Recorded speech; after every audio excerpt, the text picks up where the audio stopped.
Hi, my name is Thomas Cagle with Associated Terminals, and today we're going to be talking about some personal protective equipment, PPE, specifically gloves for hand safety. What we know about PPE is that it's the last line of defense when protecting against a hazard. Typically, you would want to eliminate, substitute, provide some kind of controls to keep you away from hazards. When you start implementing your PPE, we're going to expose you to hazards. And what I want to kind of show you today is kind of what the importance of gloves are, some of the limitations of the gloves, and what happens when you actually expose yourself to hazards wearing different gloves. First, we'll start with gloves in general. Some people think that one glove can protect against all hazards in the workplace, and there's plenty of different types of gloves out there, but here's 4 different ones right here. Looking at these 4 gloves, which one do you think provides the most overall protection against, let's say, cuts, hazard of a cut or laceration? You have this glove here, this style, this one, or this glove here. Most people tend to think this glove right here, this leather glove, will offer the best type of protection against cuts and lacerations because it's durable. It's thick, it's kind of stiff, so you would automatically assume that you'd be protected from cuts, lacerations. What we'll do is let's find out. So we're going to introduce a hazard to the workplace, and the hazard is going to be a sharp blade. And for purposes of this, I will put on some PPE myself just in case. And we're going to test to see if all gloves can protect against the same hazards. And we'll start with this glove here because that tends to be the most popular thought, that this one's going to provide the most protection. So let's introduce it to a hazard.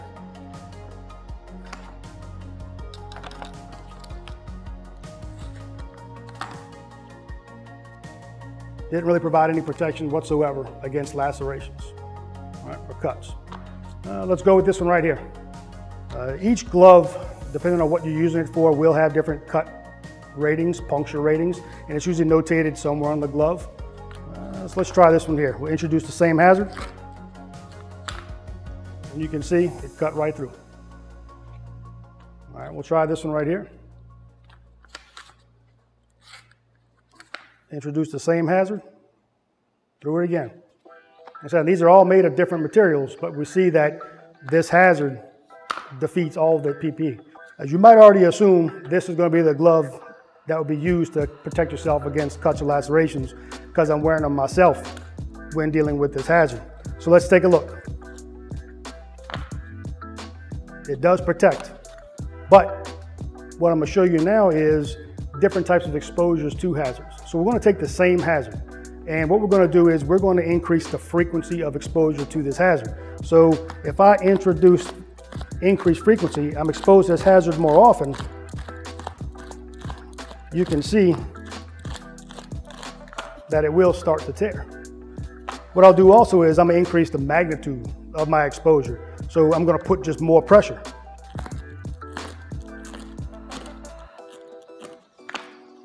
Cuts through even more, a lot faster. So the takeaway from this is that when you're using PPE, you need to understand that you are actually being exposed to hazards in the workplace. You can't eliminate them, you can't substitute them, you can't provide barriers.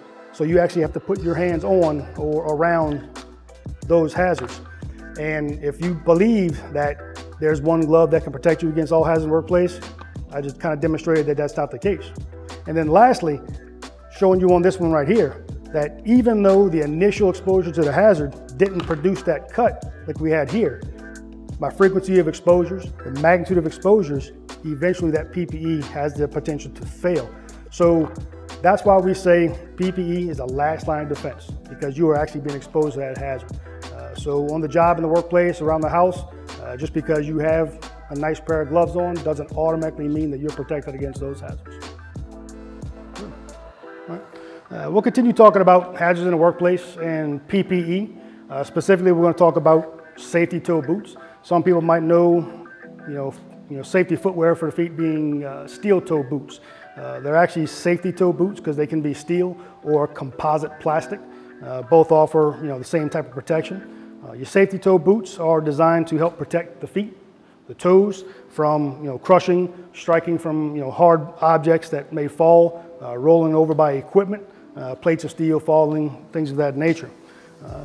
Just like we looked at with the gloves, we talked about limitations of PPE when you're wearing them.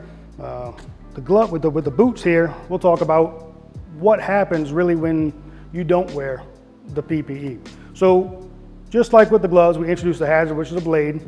Let's introduce a hazard here. So this is going to be our hazard. Typically, you won't find a baseball bat as a hazard in the workplace, none that I've seen so far. But we'll introduce this hazard in the workplace, and we'll introduce these safety toe boots and see what kind of protection it's actually going to offer the crew member that will wear them. Nice low strike, and you see that your piggies, your toes, are still intact. No damage. But what happens is something called complacency, where you're heading to work and you forget your safety toe shoes, so you decide, I don't need them today. I've worked out there for 2 years. I've been exposed to those hazards and it's never bit me. I've never had anything hit my feet. I'm not going to go home and go get my boots. I'm going to continue on the job. So you're working, the same hazards presented to you, but on this particular day, you were exposed to that hazard in such a way that you did have contact on your feet without your safety toe boots, and you can have damage to your toes.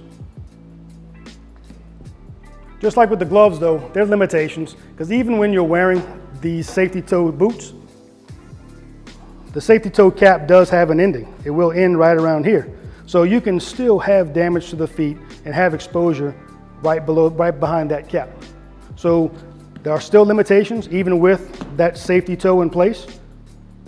But in order for PPE to actually work, you have to wear it. So don't let complacency set in. If it's required, if you have to have it, if you're going to be exposed, and the only protection for you is PPE, make sure you wear it properly. Thank you. As we move along with the PPE selections, hard hats. So hard hats are designed to protect the head from blows, from objects striking from side, from the top, things falling from upper levels, from heights. And these things are designed in such a way to where when you have that strike, it kind of helps deflect that blow. Hard hats come in many different varieties. Some hard hats are designed to protect top contact. Some are designed to protect from top and side contact. Some are designed for electrical use. So you want to make sure you have the right PPE for the job, just like you would gloves, glasses, anything else. Make sure you select the right hard hat.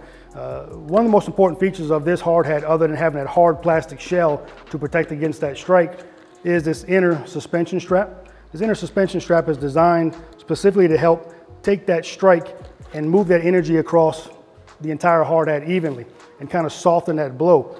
You'll see that there's a little gap in between the suspension strap and the top of that shell. That gap is there for a reason, and that gap needs to be maintained because if you close that gap with dust masks or any other type of material, the hard hat won't function. It won't dissipate that energy across the entire hard hat when a strike happens. I've seen people also wear baseball caps under these hard hats, and that's not recommended for the same reason, in that it kind of defeats the purpose of this suspension strap and all the engineering that went in this, is that when that strike happens against the head, it won't be able to dissipate that energy across the entire hard hat effectively if you're wearing a baseball cap on your head and the hard hat on top of that. So hard hats, like I said, just like with the boots, hard hats are important. They can protect you, but you actually have to wear them. So I have another demonstration that we can look at to see what happens when complacency sets in, or what happens when real quick sets in. I'll talk about real quick in just a second. Introduce you to this guy right here. So complacency is going to set in with this one here, and real quick is going to set in. Real quick means I'm just going to go run out there and do that job real quick. I forgot my hard hat. I stepped outside the break room.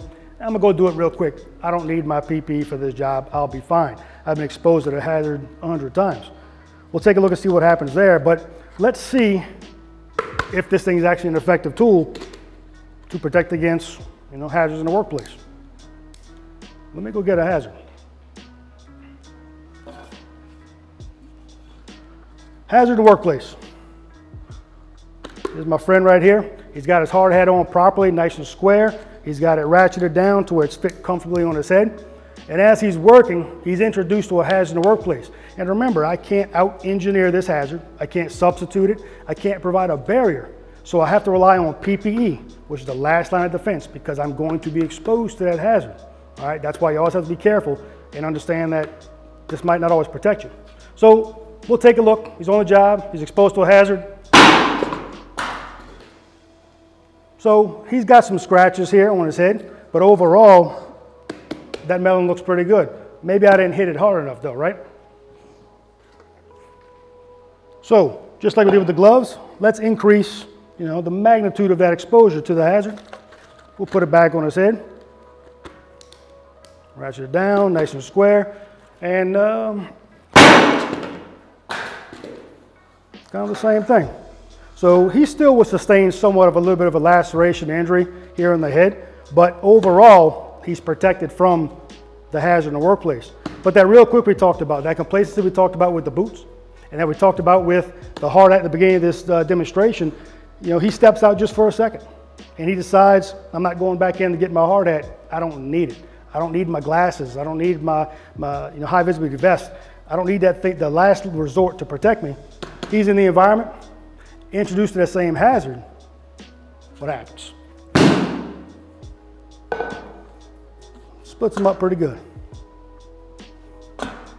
So just like the gloves, just like the boots, just like the hard hat, you have to wear it, make sure it's right for the job, and understand that, overall, just because you have things in place to protect you in regards to PPE, it still can fail and you still can sustain an injury.